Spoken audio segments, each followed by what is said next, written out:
बिस्मिल्लाहिर्रहमानिर्रहीम नहमदुहु व नुसल्ली व नुसल्लिमु अला रसूलिहिल करीम अम्मा बाद। अज़ीज़ दोस्तों, आप हज़रात के सामने सीरतुन नबी सल्लल्लाहु अलैहि वसल्लम कोर्स की 15वीं क्लास है। गुज़िश्ता क्लास में हमने क्या पढ़ा था, पहले उसका ख़ुलासा पेश करते हैं, उसके बाद चलते हैं आज की क्लास की तरफ। कल की जो क्लास थी उसमें हमने पढ़ा कि हुज़ूर सल्लल्लाहु अलैहि वसल्लम समेत जो बड़े बड़े सहाबा थे उनके साथ मुशरिकीन मक्का का रवैया कैसा था।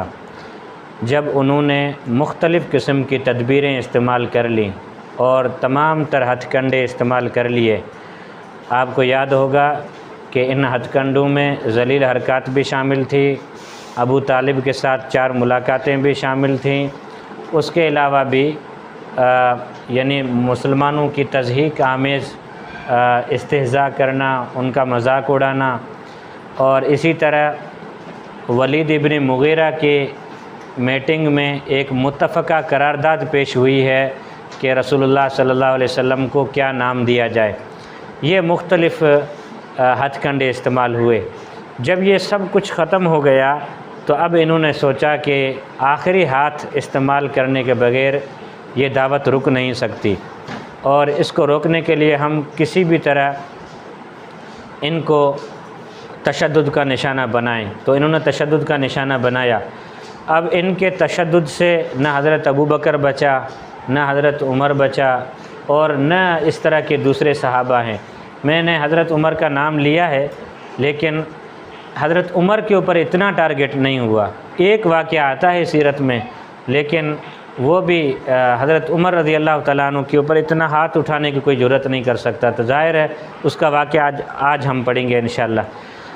तो जब मुसलमानों के ऊपर इतना बड़ा जुल्म हुआ तो मुसलमानों ने आगे क्या किया।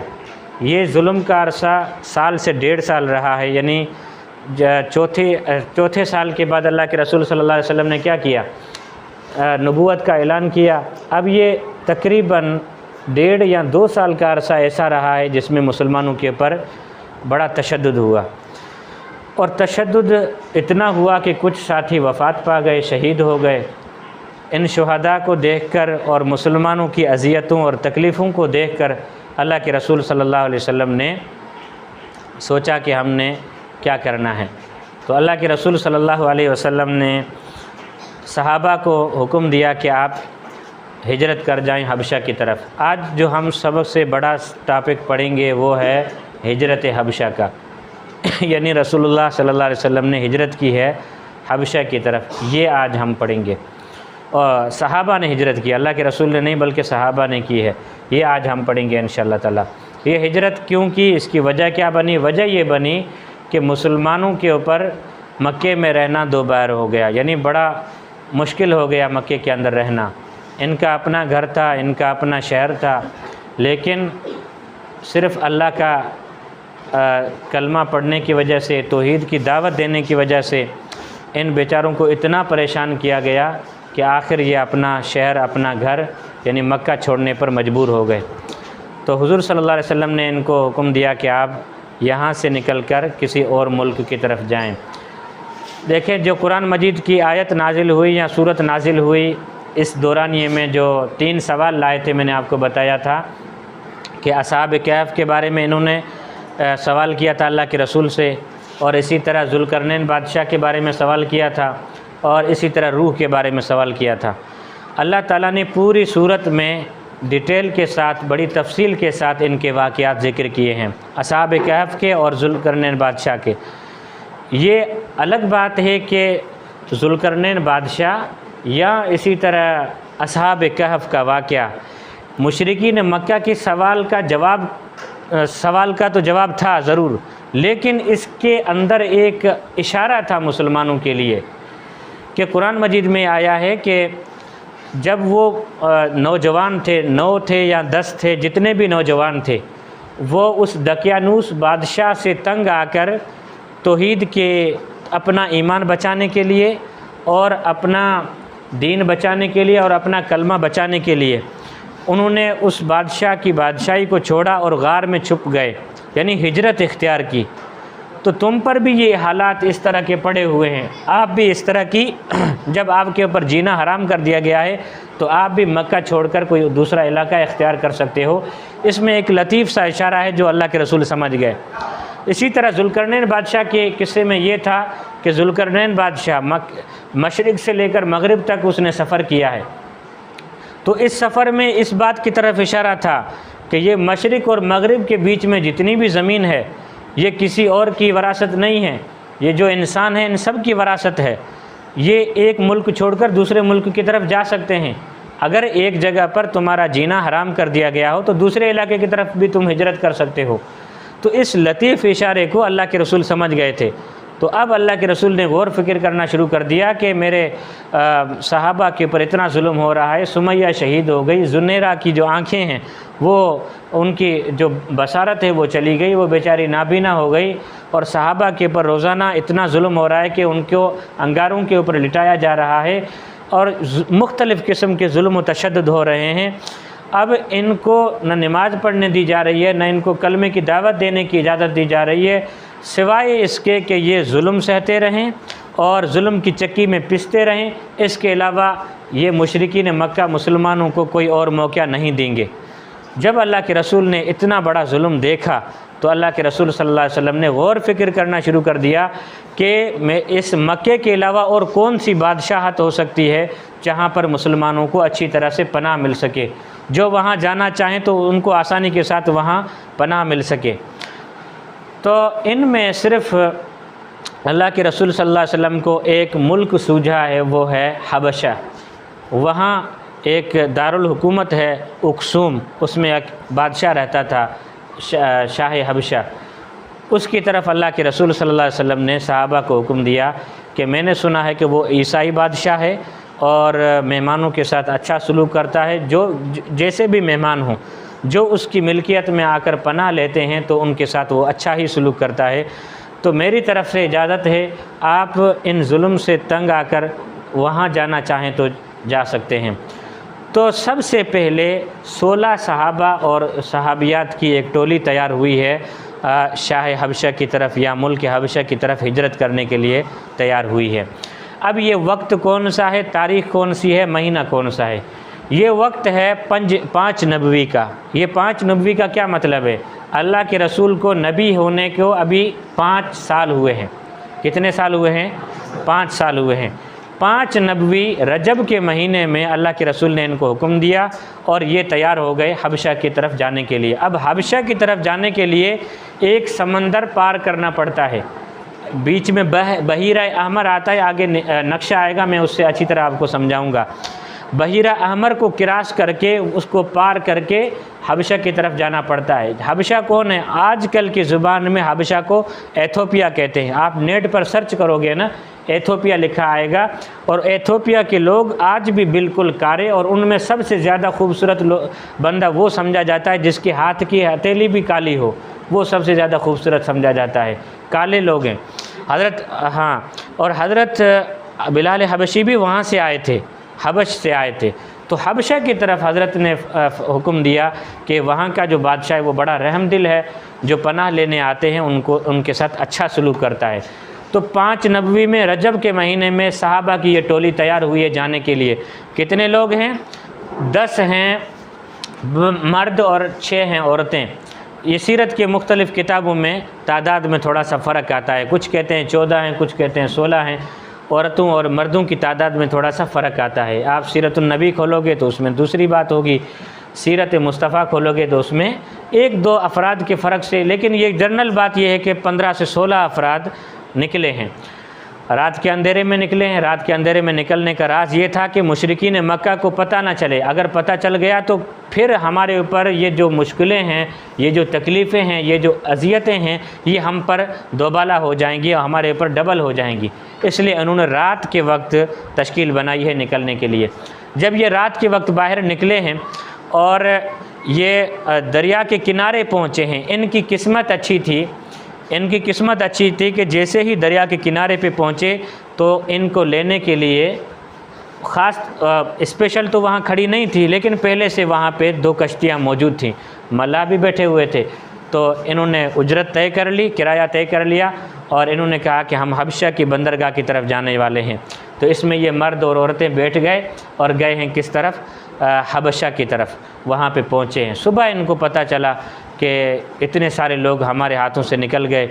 फ़ौरी तौर पर बड़ा वफ़द निकला है और किनारे पे पहुंचा है, दरिया के किनारे, लेकिन देखा कि वो कोई कश्ती भी मौजूद नहीं है, कोई मल्लाह भी मौजूद नहीं है कि हम उनका पीछा कर सकें।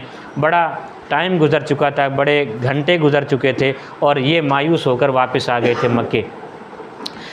इन लोगों में सबसे पहले हिजरत करने वाले, इन लोगों में सबसे जो बड़ा नाम आता है हज़रत उस्मान रज़ी अल्लाह तआला अन्हु का नाम आता है, और इनकी अहलिया हज़रत रुक़ैया रज़ी अल्लाह तआला अन्हा का नाम आता है, जो हुज़ूर सल्लल्लाहु अलैहि वसल्लम की बेटी थी।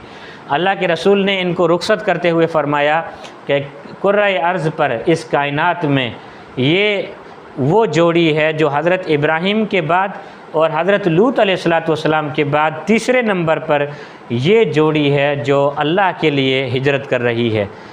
वरना लोग अकेले ही हिजरत करते थे बीवी को छोड़कर, या बीवियां चली जाती थी शोहरों को छोड़कर, लेकिन बीवी और शोहर आपस में साथ निकले हों तो ये तारीख़ इस्लाम में ये तीसरी मरतबा हुआ है। पहली मरतबा हज़रत इब्राहीम और उनकी अहलिया हाजरा निकली हैं हिजरत के लिए अल्लाह के हुक्म से, और दूसरी मरतबा हज़रत लूत अलैहिस्सलाम और उनकी अहलिया, और तीसरी मरतबा हज़रत उस्मान रज़ियल्लाहु तआला अन्हु और उनकी अहलिया ये निकले हैं। उसके साथ दूसरे सहाबा भी हैं, उनके नाम भी इंशाल्लाह आगे आएंगे। ये हिजरत, आज के टॉपिक में, आज के सबक में हम कितनी चीज़ें पढ़ेंगे? 3 चीज़ें। हिजरत हबशा मुकम्मल डिटेल के साथ इंशाल्लाह पढ़ेंगे, और नंबर 2 हज़रत हमज़ा रज़ी अल्लाह तआला अन्हु इसी साल इसी महीने में मुसलमान हुए हैं, वो भी पढ़ेंगे, और हज़रत उमर रज़ी अल्लाह तआला अन्हु सन 5 नबवी में हज़रत हमज़ा के इस्लाम लाने के सिर्फ़ 3 दिन बाद मुसलमान हुए, वो भी हम पढ़ेंगे इंशाल्लाह ताला। चलें आगे। हबशा की तरफ हिजरत करते वक्त अल्लाह के रसूल सल्लल्लाहु अलैहि वसल्लम ने फरमाया, लौ खरजतुम इलल अर्दिल हबशत फ़इन्न बिहा मलिकन ला यज़लिमु इंदहु अहदुन वहिय अर्दुन सदकुन हत्ता यजअल लकुम फ़रजन मिम्मा अंतुम फ़ी। हज़रत ने फरमाया कि तुम एक ऐसे मुल्क की तरफ हिजरत कर सकते हो जिस मुल्क में आपके ऊपर न कोई हाथ उठा सकता है और न कोई आपके ऊपर जुल्म व ज़्यादती कर सकता है, और वो है हबशा मुल्क की तरफ आप आसानी के साथ हिजरत कर सकते हो, और अल्लाह ताला आपके लिए कोई वहाँ पे फरावानी अता करेगा, तुम्हारे लिए कोई आसानी के साथ कोई रास्ता खोलेगा। वाकई अल्लाह ताला ने इनके लिए बड़ा रास्ता खोला है। जैसे ही वो लोग वहाँ पहुँचे हैं, बड़े आराम के साथ रहे हैं। हबशा में तकरीबन 15-16 लोग थे, मर्द औरत मिलाकर 15-16 लोग थे, और हबशा में बड़ी आसानी के साथ बड़े आराम के साथ इनको वहाँ पे ख़ीमे लगाने का मौका मिल गया, इनको प्लाट भी मिल गए उनको, यानी जो भी कारोबार का सिस्टम था इनके लिए हो गया। शाह हबशा को पता चला और उसने इनके लिए राहें बिछा दी। कोई इनके ऊपर कोई सवालात, कोई तंग करना, कोई पुलिस महकमा कुछ भी नहीं था, बड़ी आसानी के साथ ये रहने लगे। ठीक है। हिजरत हबशा ये रवानगी हुई है सन रजब के महीने में, सन 5 नबवी। मुहाजिरीन की तादाद 10 मर्द हैं, 6 ख़वातीन हैं, और ये रजब के महीने में निकले हैं और वापस आए हैं सन 5 नबवी शवाल के महीने में। रजब, शाबान, रमज़ान और शवाल के बीच में ये वापस आए। अब ये हिजरत करके हबशा गए हैं, और हबशा में रहने की इनके मुद्दत कितनी है? सिर्फ़ 4 महीने या 4 महीने से भी कुछ कम, पौने 4 महीने, ये इतना अरसा ये वहाँ पे रहे हैं हबशा में। अब ये शवाल के महीने में वापस क्यों आए? क्या वजह बनी कि ये फ़ौरन ही वापस आ गए? क्या मक्के के हालात बेहतर हो गए थे? क्या मक्के के सारे लोग मुसलमान हो गए थे? ये वापस क्यों आए? ये बड़ा सवाल है। इस सवाल की तरफ हम आते हैं। ये दूसरी हिजरत की तरफ जाने से पहले हम यहाँ पे वापस ये क्यों आए हैं? 3 महीने का अरसा गुजार कर वापस क्यों आ गए? इनको कौन सी तसल्ली मिल गई? वाक़या ये हुआ कि इनको बड़ी गलत फहमी हो गई। ये वहाँ पे रहने लगे थे, इनको किसी ने एक गलत ख़बर बता दी कि मक्के के सारे लोग मुशरिक क्या थे, मुसलमान हो गए, अब आप वापस जा सकते हो, आपके लिए बड़ी फ़िज़ा आसान है। उस वक्त जियो न्यूज़ तो नहीं था ना कोई इस तरह की कोई न्यूज़ थी कि फ़ौरन से पहले पता चल जाता कि हाँ इस तरह के हालात बदल गए हैं या नहीं बदले। ये तो नेट का दौर नहीं था और खतूत भी बड़े बड़े लोग आपस में करते थे, नहीं तो आम लोग आपस में खतूत के ज़रिए से एक मुल्क से दूसरे मुल्क की तरफ रब्ता नहीं कर सकते थे। इन बेचारों को पता ही नहीं चला। और वाकई मक्का में इस तरह के हालात पैदा हुए थे। हालात क्या, एक ऐसा सीन हुआ था, एक ऐसा वाक़या पेश आ गया था जिसकी वजह से अफवाह भी इस तरह की ऊंच नीच के साथ 19-20 के साथ फैल गई बाहर में। हुआ ये कि हुज़ूर सल्लल्लाहु अलैहि वसल्लम रमज़ान के महीने में यहाँ पे यानी सारे इकट्ठे थे, सैकड़ों लोग थे हरम मक्की में, काबे के दीवारों के पास सारे के सारे मुशरिक लोग बैठे हुए थे। इसके साथ मुसलमान भी बैठे हुए थे। रमज़ान का महीना था। अल्लाह के रसूल सल्लल्लाहु अलैहि वसल्लम यहाँ पे खड़े होकर दो रिवायतें आती। एक ये है कि मुसलमानों को अल्लाह के रसूल नमाज़ पढ़ा रहे थे, लेकिन हमें लगता नहीं है कि इस तरह के हालात हों कि वो भी बैठे हों मुशरिकीन मक्का और अल्लाह के रसूल आसानी के साथ दूसरों को नमाज भी पढ़ा सकें। कल आपने मुसलमानों के हालात सुने थे कैसे थे, तो इसके होते हुए कोई नमाज पढ़ाए ये तसव्वुर नहीं था। अभी तक तो दार अरकम में बैठे हुए थे। जब तक हज़रत उमर मुसलमान नहीं हुए तो तब तक यह कहाँ पे थे, दार अरकम में थे। लेकिन दूसरी जो रिवायतें हमने जो सीरत में पढ़ी है वो बहुत ही ज़्यादा इस वजह के करीब लगती है। वो ये कि सारे लोग बैठे हुए थे, मुसलमान भी थे, मुशरिक भी थे। मक्के यहाँ पे हरम मक्की में हतीम के पास सारे लोग बैठे हुए थे। तो अल्लाह के रसूल को ख्याल आया कि आज सारे के सारे बैठे हुए हैं, क्यों ना मैं इनको कुरान मजीद सुनाऊँ। और उस वक्त कुरान मजीद की आयतें नाजिल हुई थी ताज़ा सूरत नज्म नाजिल हुई थी। अल्लाह के रसूल ने सूरत नज्म सुनाई है इनको। वन नज्म इज़ा हवा मा ज़ल्ला साहिबुकुम वमा गवा वमा यंतिक़ु अनिल हवा इन हुवा इल्ला वह्युन यूहा। इन आयतों में जो माना छुपी हुई है, इन आयतों में जो पुरमग़ज़ एक बड़ा मज़मून और एक लतीफ़ इशारात छुपे हुए हैं, वो वही अरब लोग जानते थे। हमें क्या पता कि इसके क्या माना है, इनकी मानाओं की गहराई क्या है। ये उस लय को, इस तुकबंदी को और इन अशार की रिदम को, यानी इन आयतों की रिदम को वो अरब लोग ही जान सकते हैं। तो बड़े अरसे के बाद लगता था कि मुशरिकीन मक्का ने अल्लाह के रसूल के ज़ुबान से पहली मरतबा इस तरह का कुरान सुना है। और ये हाफिज़ लोग जानते हैं कि जैसे ही ये आयत ये सूरत ख़त्म होती है, आखिर में आयत सजदा है, फस्जुदू लिल्लाहि वाबुदू। आप सारे लोग बाद में सजदा कर लेना, ये आयत सजदा है। वाक़या सुनाने के लिए मुझे मजबूरन ये आयत सुनानी पड़ी। तो फस्जुदू लिल्लाहि वाबुदू आखिर में ये आयत आई है।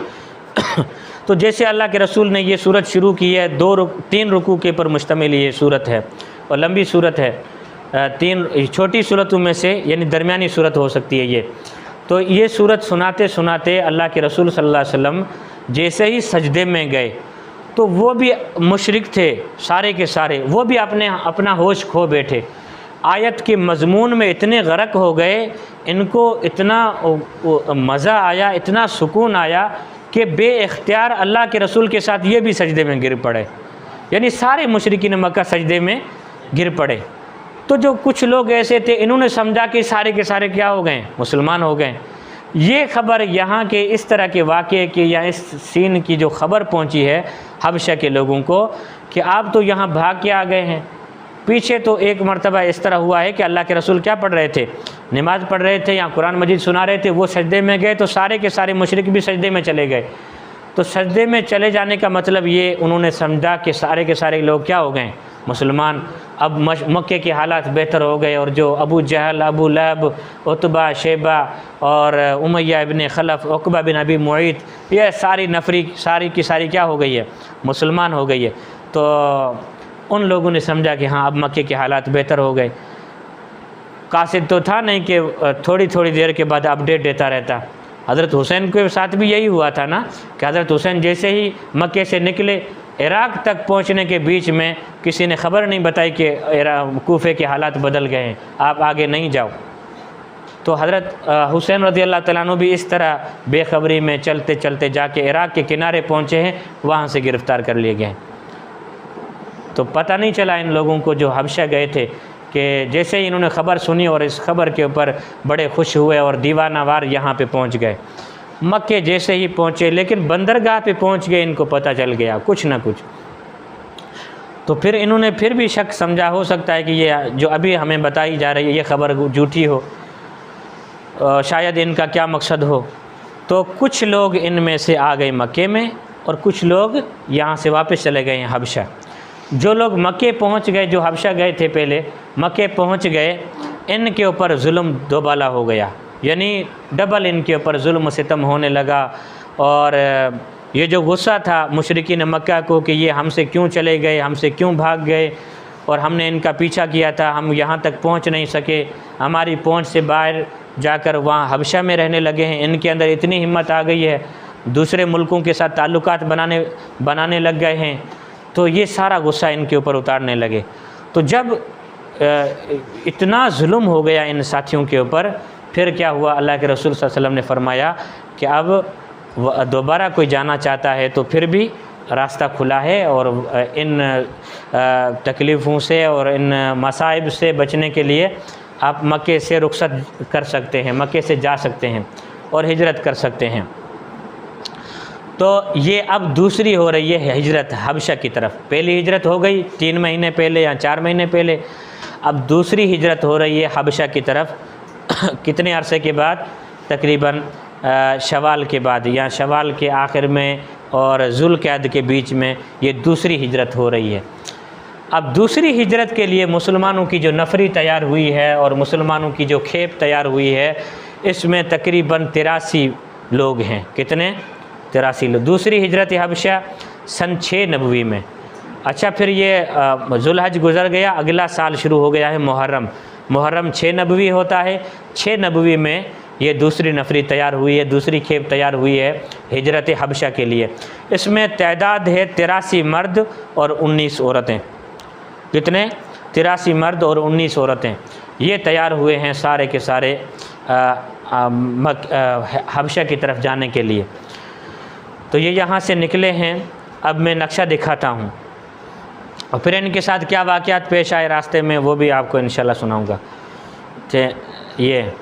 ये मक्का मुकर्रमा, यहाँ पे अभी रेड निशान लगा मक्का मुकर्रमा, ये सफ़ेद एरो का निशान देख रहे हैं, ये मक्का मुकर्रमा है ताइफ के साथ ही। बड़ा नक्शा है, जितना बड़ा नक्शा होता है उतना ही मुल्कों के दरमियान में फ़ासला कम दिखाया जाता है। ठीक है, चलें आगे। तो मक्का मुकर्रमा, उसके साथ ये है शुआइबा, ये बंदरगाह है।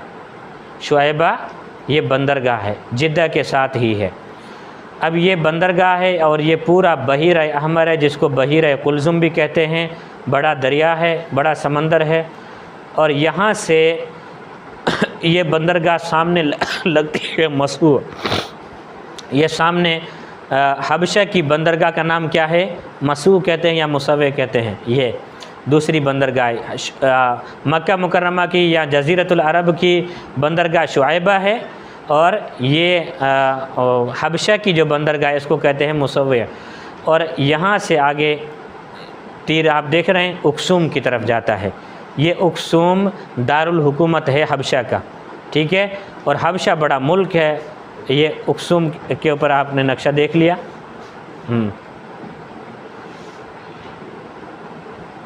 देख लें।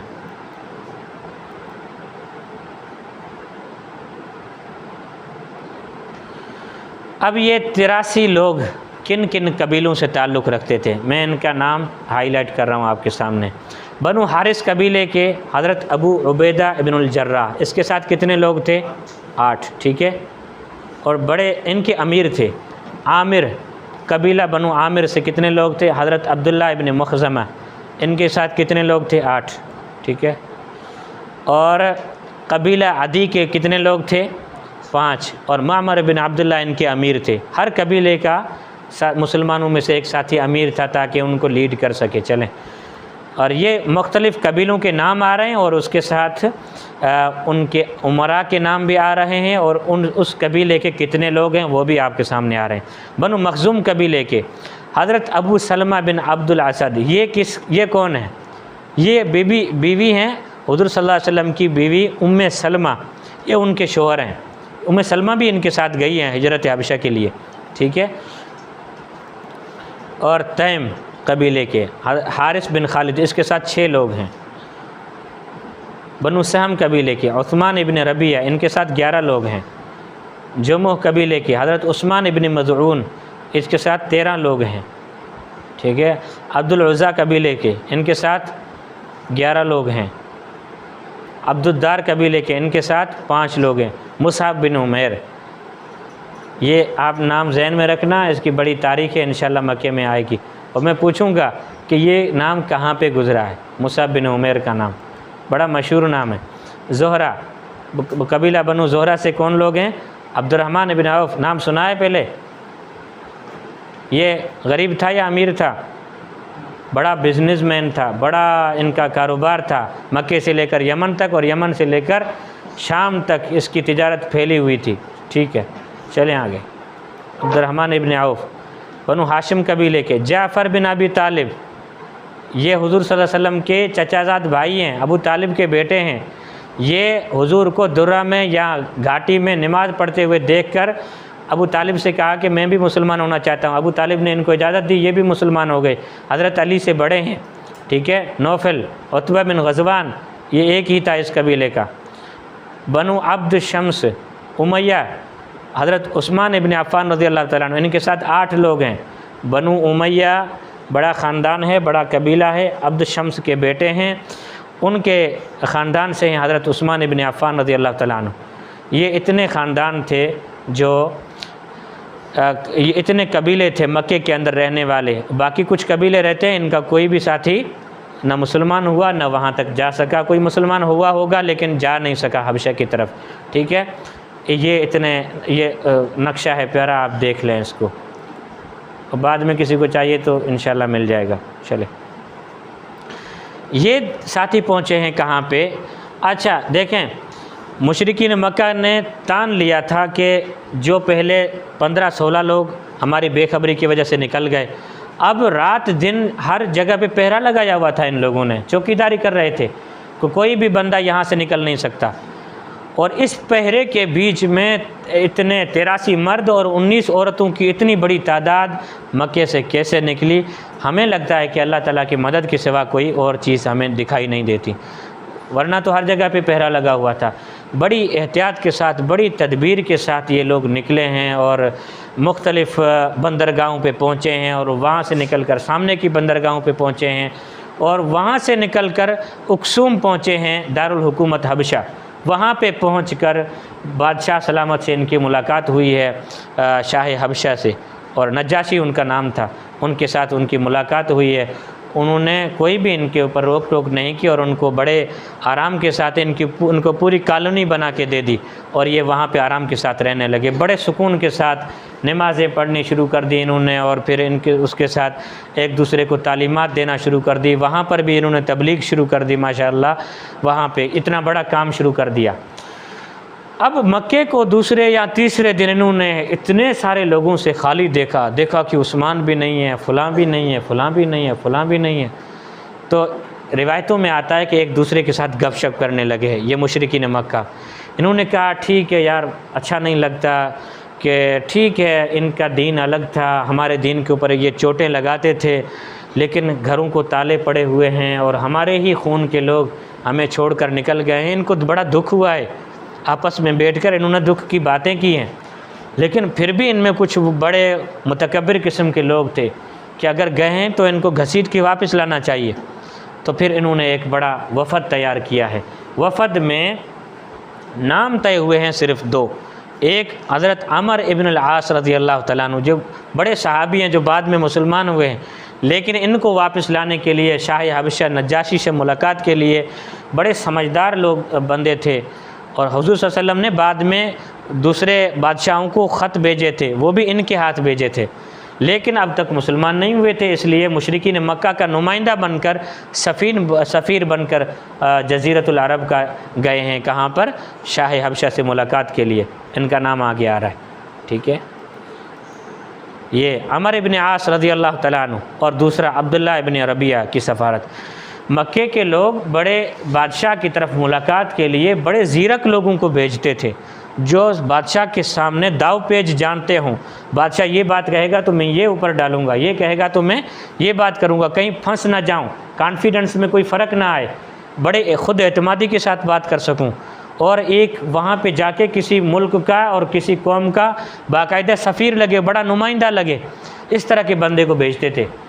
तो ये दोनों इतने बड़े समझदार और ज़ीरक लोग थे और वहाँ पे पहुँचे नज्जाशी शाह हबशा के दरबार में और जाके उनके साथ मुलाकात की है। इन्होंने क्या किया है कि मक्के से बड़े इन्होंने लिए हैं तोहफ़े तहफ़, ताकि बादशाह के जो बीच में चमचे होते हैं, वज़ीर होते हैं, उनको देकर उनको कायल कर सकें और कायल करके ताकि हमारी बादशाह के साथ अच्छी मुलाकात हो जाए। होता है ना कि मिनिस्टर से बात करने के लिए उसका जो पीओ होता है, क्या कहते हैं उसको, उसके साथ बात करने के लिए शीशे पेश करते हैं हम शहद के और शालें पेश करते हैं ताकि वो हमारा अच्छी तरह से तज़किरा करे बादशाह के सामने।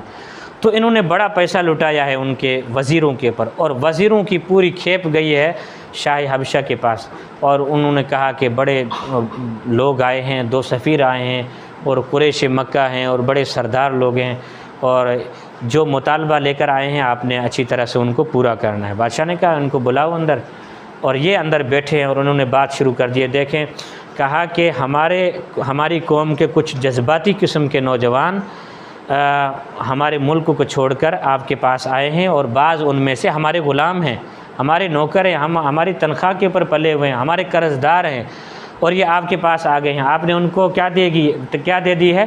पनाह दे दी है। आपको पनाह नहीं देनी चाहिए थी, हमारे पूछे बगैर आपने पनाह नहीं देनी चाहिए थी। अच्छा चलो ठीक है। फिर बादशाह ने कहा कि मैं क्या करूं, और वो क्यों इधर भाग के आए? बादशाह ने कहा, उन्होंने कहा कि इन्होंने एक दीन इख्तियार किया है और वो दीन इख्तियार करके हमारा दीन छोड़ा है और दीन इख्तियार करके हमारा दीन भी उन्होंने पसंद नहीं किया, ना आपका दीन पसंद किया है। इन्होंने कोई तीसरा ही दीन बना लिया है जिसमें बाप बेटे से अलग हो जाता है, बेटी माँ से अलग हो जाती है और जो भी उनमें से एक सरबराह वहाँ पे रहता है उसका हो जाता है, तो फिर कौम का नहीं रहता। यानी इस तरह की जो कान भरने वाली बातें होती है ना, एक दिन पूरा उन्होंने बादशाह के कान भरे और उनको मोटिवेट किया है कि इस तरह के लोग हैं, आपने देने हैं। बादशाह बड़ा समझदार था शाह हबशा, उसने कहा कि मैं देखें, एक तरफ की बात सुनकर मैं फ़ैसला करने वाला नहीं हूँ, मैं अखलाकी किस्म का बादशाह हूँ और मेरी मिल्कियत में आकर मेरी पनाह में आने वाले लोगों को सिर्फ़ एक तरफ की बात सुनकर आपके हवाले कर दूं और बेयारो मददगार छोड़ दूं, ऐसा नहीं है। वो मेरे मेहमान हैं, अगर वो गलत हैं तो मैं अपने हाथ से आपके हवाले करूंगा, अगर गलत नहीं है तो फिर मैं माजरत करूंगा। कितना बड़ा मुनसिफ बादशाह था। तो उसने क्या किया, उन्होंने बुलाया मुसलमानों को। मुसलमानों के अमीर थे हज़रत जाफ़र इब्न अबी तालिब रज़ी अल्लाह तआला अन्हु। जाफ़र हज़रत अली के भाई हैं, अबू तालिब के बेटे हैं, बड़े समझदार किस्म के नौजवान हैं और ये आए हैं इनके साथ बात करने के लिए। मुसलमानों ने उनको अमीर बना दिया कि बादशाह के सामने सिर्फ़ आपने बात करनी है, हम कुछ भी नहीं बोलेंगे, खामोश रहेंगे। हाँ, कोई तस्दीक मांगी तो हम कहेंगे कि ये बात ठीक कर रहा है, बाकी हम कुछ भी नहीं कहेंगे। शाह हबशा की दरबार में पहुँचे हैं हज़रत जाफ़र इब्न तालिब रज़ी अल्लाह तआला अन्हु। शाह हबशा ने सारी बातें सुनकर उनकी जाफ़र को कहा कि ये बातें इनकी ठीक हैं। उन्होंने कहा ये बातें तो इनकी ठीक हैं, लेकिन हम क्यों यहाँ पे आए हैं, हमारी बात भी तो सुन लो। हज़रत जाफ़र इब्न तालिब रज़ी अल्लाह तआला अन्हु, इन्होंने जो तकरीर पेश की है, इस्लाम का जो इन्होंने अक्कासी पेश की है, बड़े बड़े सीरत निगार लिखते हैं, मुहद्दिसीन लिखते हैं, इतनी बड़ी जामे तकरीर तारीख़ इस्लाम में किसी ने आज तक नहीं की है। यानी जो जाहिलियत के दौर का नक्शा और फिर अब के दौर का नक्शा और फिर जो अच्छा सा खाका मुसलमानों के बारे में, इस्लाम के बारे में, हुजूर के बारे में जो लोग गलत फहमियाँ फैलाते हैं और उनके बारे में जो सफाई पेश की है, इस तरह की सफाई कहते हैं कि तारीख़ इस्लाम में किसी ने और पेश नहीं की है। शाह हबशा के सामने हज़रत ने जो तकरीर की है वो मैंने अरबी अल्फाज में आपके सामने पेश किए ताकि अरबी अल्फाज का लुत्फ़ भी आपके सामने आ जाए। तो 2 स्लाइडों में पूरी तकरीर आ गई है। फरमाते हैं, अय्युहल मलिक कुन्ना कौमन अहल जाहिलियत नअबुदुल असनाम। ए बादशाह सलामत, हम ऐसी कौम थे कि जहालत में के अंधेरे में डूबे हुए लोग थे और बुतों को पूजते थे।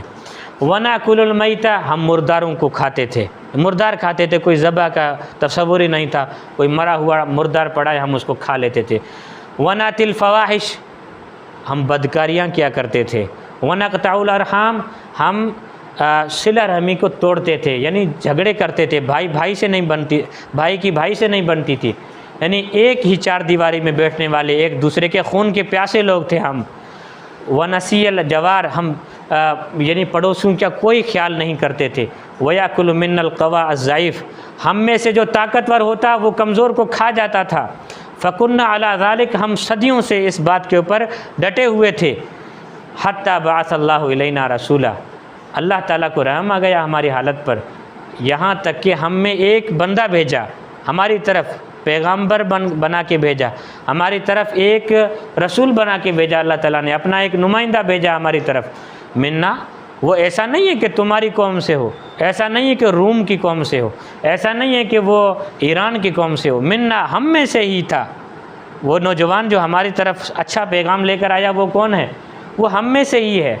ऐसा नहीं है कि हमने उनके ऊपर अंधा एतमाद कर दिया हो, नहीं। नारिफ़ु नसबहु व सिद्क़हु व अमानतहु व अफ़ाफ़हु, हम उसकी सिद्क़ व अमानत को, हम उनकी नसब की पाकीज़गी को और उसकी दयानतदारी को और उसकी पाकदामनी को बड़े अरसे से हम उसको अच्छी तरह से जानते थे। ऐसा नहीं है कि हादसाती तौर पर हमारे सामने आ गया और हमने उनके ऊपर कलमा पढ़ लिया, नहीं। उसका बचपना भी हमारे सामने, उसका उठना बैठना, हम उसकी जवानी, उसकी ज़िंदगी के तमाम तर मामलात हमारे सामने थे। इस वजह से हमने उनके ऊपर तस्दीक की, उनकी बातों को माना। फ़दआना, फिर उन्होंने हमें इस बात की तरफ बुलाया। किस बात की तरफ? कि इलल्लाहि लिनुवहिदहु, हम इस बात की तरफ बुलाया कि हम फ़कत अल्लाह की इबादत करें। वनअबुदहु, और हम फ़कत उसी की इबादत करें, किसी और की इबादत न करें। वनख़लउ मिन्ना मा काना नअबुदु, हम उन तमाम माबूदों को छोड़ दें जिनके हम इबादत करते चले आ रहे थे।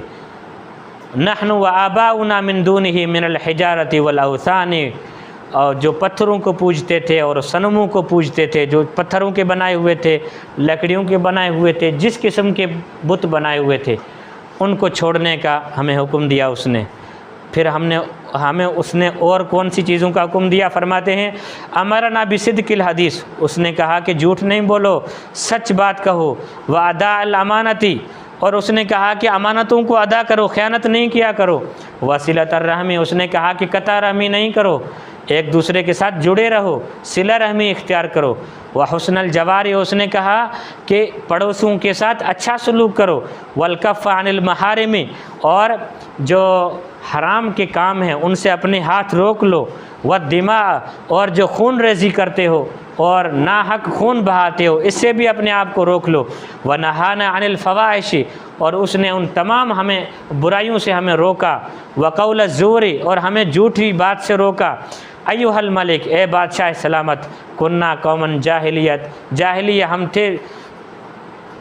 अच्छा, ये फ़दआना इलल्लाहि व नहाना अनिल फ़वाहिशी व क़ौल ज़ूर व अकल मारल यतीमी व क़ज़फ़ल मुहसनाति व अमरना अन नअबुदल्लाह वहदहु बिही शैया व अमरना बिस्सलाति व ज़काति व सियाम, और उसने इस चीज़ का हमें हुक्म दिया कि हम न किसी के अल्लाह के साथ किसी को शरीक करें, और हमें नमाज का हुक्म दिया, ज़कात का हुक्म दिया, रोज़े का हुक्म दिया।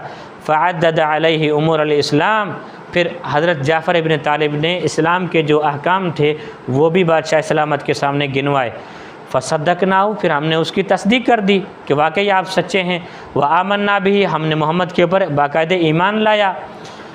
वत्तबअनाहु अला मा जाअना बिही, और उसने जो भी हमारे सामने बात की हमने उसकी इत्तिबा की, अल्लाह के दीन की। फ़अबदनल्लाह वहदहु, हमने अल्लाह की वाहिद इबादत करना शुरू कर दी। फ़लम नुशरिक बिही शैया, और हमने फिर किसी को अल्लाह के साथ शरीक नहीं बनाया। व हर्रमना मा हर्रम अलैना, और फिर हमने उसी चीज़ को हराम जाना जो अल्लाह ने हमारे ऊपर हराम कर दी। व अहललना मा अहल्ल लना, और फिर अल्लाह ने जो चीज़ें हमारे ऊपर हलाल कर दी हमने फिर उनको अपने ऊपर हराम नहीं किया, उनको हमेशा हलाल ही समझा। फ़अदा अलैना कौमना, फिर इस बात की वजह से ये कौम हमारी क्या हो गई? दुश्मन हो गई हमारी। फ़अज़्ज़बूना, फिर इस कौम ने हमें अज़ाब देना शुरू कर दिया। व फ़तनूना अन दीनिना, और हमारे दीन के बारे में इन्होंने हमें आज़माना शुरू कर दिया, इन्होंने हमें इम्तिहान में डाल दिया कि हम या तो दीन को छोड़ो या इन तकलीफ़ों को बर्दाश्त करो। क्यों? लियरुद्दूना इला इबादतिल औसान, ताकि हम उन बुतों की पूजा की तरफ वापस लौट के आएँ जिसके ऊपर हम पहले थे, मिन इबादतिल्लाहि व नस्तहिल्ल मा कुन्ना नस्तहिल्लु मिनल खबाइस, और हम उन बुराइयों के अंदर मुब्तला हो जाएं जिन बुराइयों में पहले हम मुब्तला थे। फलम्मा कहरुना, जब इन्होंने हमारे ऊपर कहर तोड़ा, व ज़लमुना, और जब हमारे ऊपर इन्होंने जुल्म किया, व ज़य्यक़ू अलैना, और जब इन्होंने हमारे ऊपर ज़मीन तंग कर दी, व हावलू बैनना व बैन दीनिना, और हमारे दीन के दरमियान में ये दीवार की तरह आड़े आ गए और हायल हो गए। खरजना इला बिलादिक, फिर हम आपकी बादशाहत की तरफ बाहर निकले।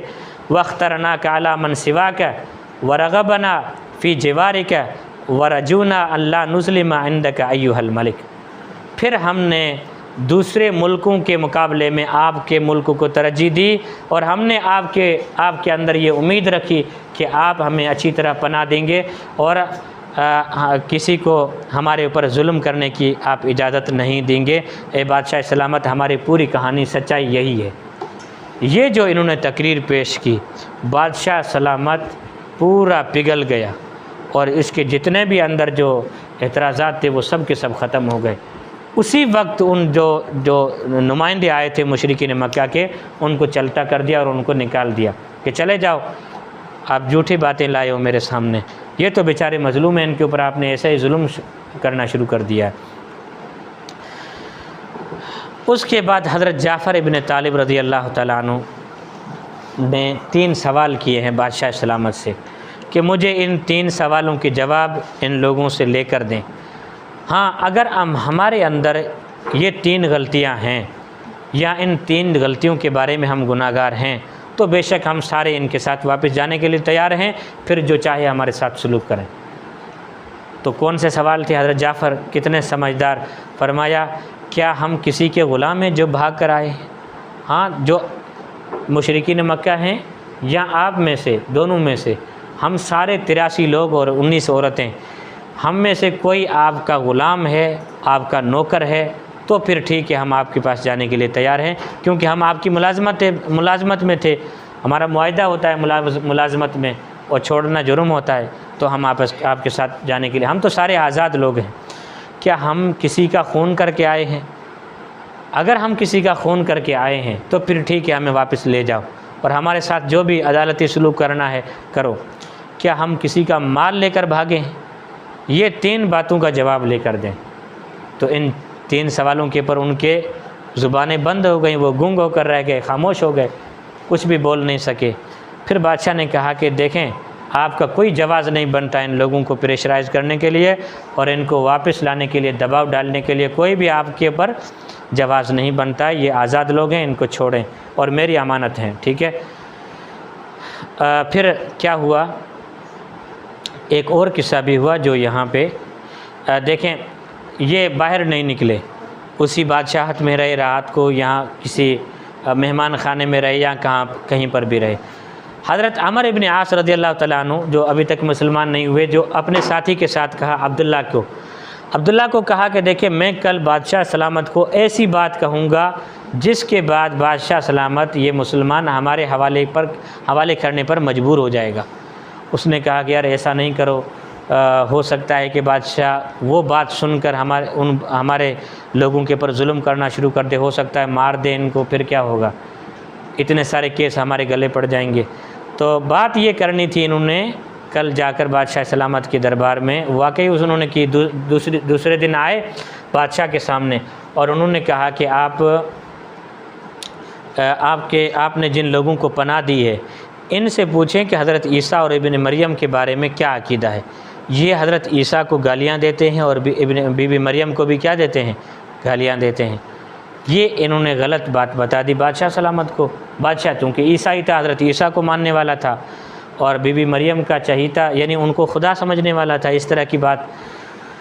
तो बादशाह सलामत ने गुस्से से फिर बुलाया मुसलमानों को। हज़रत जाफ़र को कहा कि आप क्या, हज़रत ईसा के बारे में आपका क्या अकीदा है, क्या कहते हो?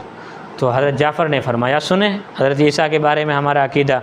सूरह मरियम की तिलावत शुरू कर दी, काफ़ या आइन साद ज़िक्र रहमतिक रब्बिका अब्दहु ज़करिया।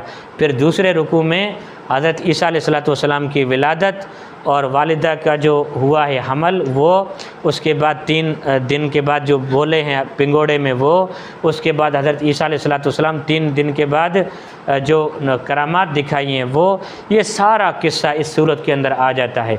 ये सुनता जा रहा था और फिर उनकी जो दाढ़ी है उसमें वो आंसू गिर रहे थे और जितने भी वज़ीर थे उनकी दाढ़ियाँ तर हो गईं और सारे रोने लगे। और हज़रत ईसा के बारे में जो अकीदा था वो भी इनका साफ़ हो गया।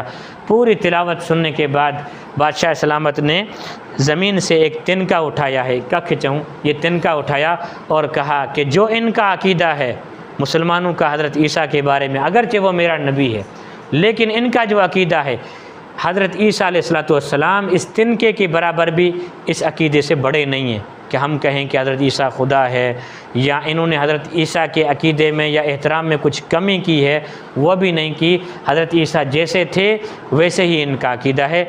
चुनांचे आपकी ये बात भी गलत है, अब के बाद मेरे तरफ इनकी बात कोई भी लेकर नहीं आना।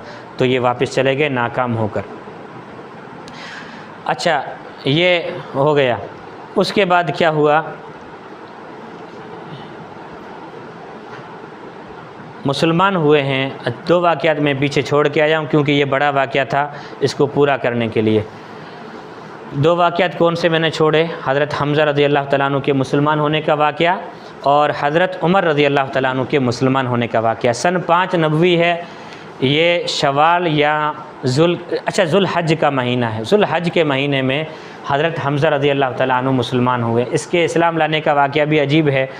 देखें, जब मुसलमान हबशा की तरफ हिजरत करके चले गए और ये वफ़द भी नाकाम लौट कर वापस आया और इस वफ़द ने देखा कि हमारी जज़ीरतुल अरब के बाहर कोई बात चलने वाली नहीं है, मुसलमानों के ख़िलाफ़ कोई सुनने वाला नहीं है, इसलिए फिर इन्होंने शिद्दत इख्तियार कर दी और इन्होंने बड़ी मीटिंग मंगवाई है और इस मीटिंग में तय किया है कि अब जो भी ज़ोर चले मुसलमानों के ऊपर चलाओ, और अगरचे मोहम्मद सल्लल्लाहु अलैहि वसल्लम को कत्ल करना क्यों न पड़े वो भी आपने करना है। यही तो कोशिशें थी कि अबू जहल बार बार हुज़ूर सल्लल्लाहु अलैहि वसल्लम के ऊपर वो बड़ा पत्थर लेकर खड़े हैं और हुज़ूर सल्लल्लाहु अलैहि वसल्लम का सर कुचलने के लिए। अब रहता क्या है, हुज़ूर के ख़िलाफ़ कुछ करने के बारे में क्या रहता है, वो तो अलग बात है कि अल्लाह ने हिफाजत की और हुज़ूर सल्लल्लाहु अलैहि वसल्लम बच गए, लेकिन इनकी तरफ से तो पूरी कोशिश थी हुज़ूर सल्लल्लाहु अलैहि वसल्लम को कत्ल करने की। इसी तरह वो वाक़या आता है कि हज़रत सजदे में है और उक़बा बिन अबी मुअय्यित आया है, एक मरतबा ओजड़ी फेंकी है और दूसरी मरतबा का जो वाक़या जो मैं कल आपको नहीं बता सका वो ये थी कि गले में वो कपड़ा डाला है और ऐसा ज़ोर से उसको खींचा है कि हुजूर की आंखें बाहर निकल आई हैं और मुंह से वो झाग बाहर निकल आई है। करीब था कि चंद लम्हों में सांस निकल जाए।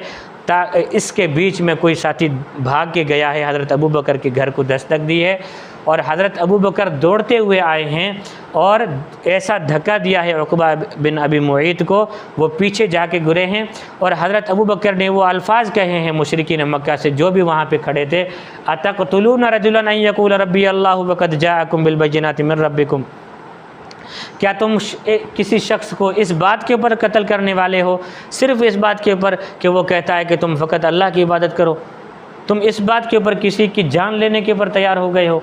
ये वो अल्फाज थे जो अल्लाह ताला ने हज़रत अबू बकर की ज़ुबान पर जारी किए।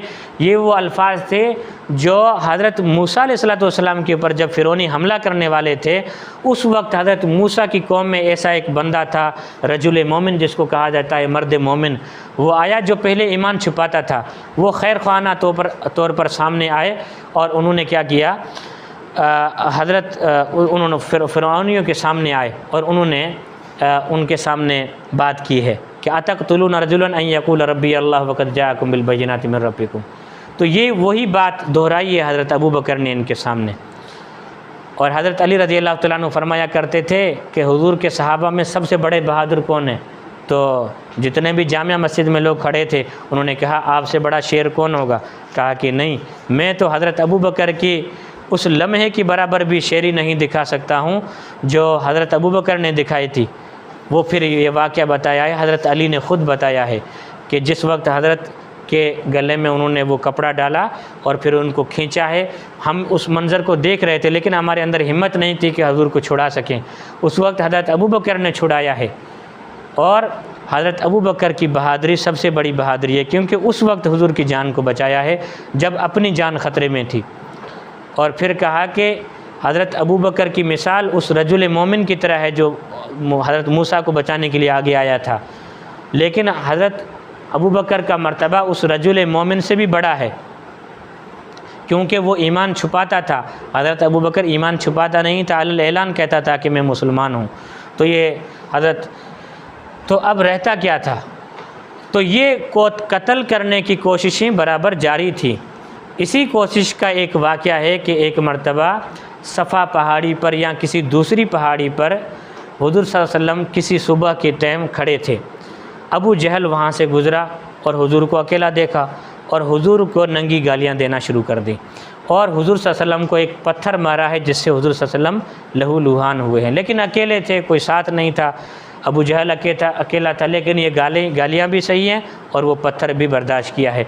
ये सारा मंज़र देख रही थी एक औरत घर की खिड़की से, अब्दुल्ला इब्न जुदआन उसकी जो बांदी थी या खादिमा थी, वो सारा मंज़र देख रही थी कि अबू जहल हुज़ूर को गालियाँ दे रहा है, पत्थर भी मार रहा है। ये सारा मंज़र देख रही थी। ये सीन ख़त्म हो गया, हुज़ूर भी वापस आ गए और अबू जहल भी वापस आ गए मक्के में।